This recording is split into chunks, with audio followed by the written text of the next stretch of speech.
Well, hi, and welcome to another LRCC Soundbite. If you've been watching recently, you'll know that I've been working my way through some of the oldest characters, some of the oldest people stories in the Bible. I've been talking about Moses the last couple of weeks, saved from being killed as a baby when some horrendous population control measures were put in place, and then many years later being saved and brought back to his people in Egypt with a special job to do for God. This week, we find him trying to convince both his own people and the Pharaoh of Egypt that God said things needed to change. Now, you might remember that God had had a bit of a hard time with Moses. Moses didn't actually want to be this great leader, and he didn't want to speak to important people. I think he probably just wanted a quiet life, but God knew that he was the man for the job and had been prepared all his life to be in this place.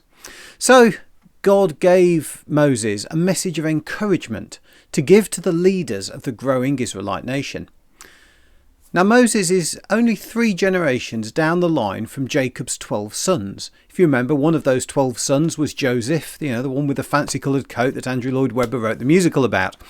Now, Moses himself at this point is about 80 years old. So there's been a few generations after him as well that will be there and around at the time. So Moses takes this message from God, the God that brought them to Egypt in the first place through all the amazing stuff that Joseph did, to the leaders and the people of his own people. But they're not convinced. As slaves in Egypt, it seems that their will has been broken and they just can't see any hope in the future. And it made me think just how easily we can forget things from the past. I realised in 11 days it will be the 3rd anniversary of the first COVID lockdown in the UK. I don't know about you, but I do remember very clearly what I was doing in the days and the hours before that announcement, and the significance of the change it had on all of our lives in the days that followed. Yesterday, I was in the office, not yesterday, a couple of days ago, I was in the office at work as usual, and we were reflecting on how recently we've been regularly going back into the office, but it feels like we've been doing it forever. It feels like the memory of all that time in lockdown is fading. Now, don't get me wrong, I don't think any of us will ever forget, but the detail of actually being there and when it was, living in the midst of it, somehow that retreats away from us. For the Israelites, they've forgotten the great things that God did for them through Joseph. And not only them, the Egyptians have also forgotten and instead see these people as a threat. And it's against this background of threat, slavery and mistreatment that God is going to intervene. God sends Moses, who, by the way, still continues to protest that he's not very good at speaking. God sends Moses to see Pharaoh and tell him to let the Israelite people go. But Pharaoh isn't going to let that happen.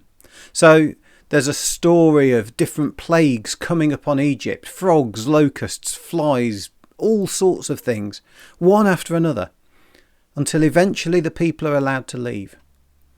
God is determined. And it doesn't matter whether it's Moses, Pharaoh, or all of the Israelite people who don't get it, God is going to make sure that this happens. Because through saving them, bringing salvation to this nation, that will start the chain of events that eventually leads to the birth of Jesus and the possibility of salvation for you, for me, and for everyone else. So you see, salvation isn't always clean and it isn't always pretty. There are prices to be paid. And whether that's the Israelites leaving Egypt or Jesus dying on the cross, God is there, willing and able to pay that price. Because God says, you're worth it. I'm worth it. We're all worth the effort to save us and restore that relationship with him. Next week, we'll see how God literally parted the sea to ensure that his people were saved. For now, just remember that whoever you are and whatever you may think of yourself, God says you are worth saving. Feel free to get in touch if you want to talk more about that. But I'll see you next week. I hope you have a great one. God bless you.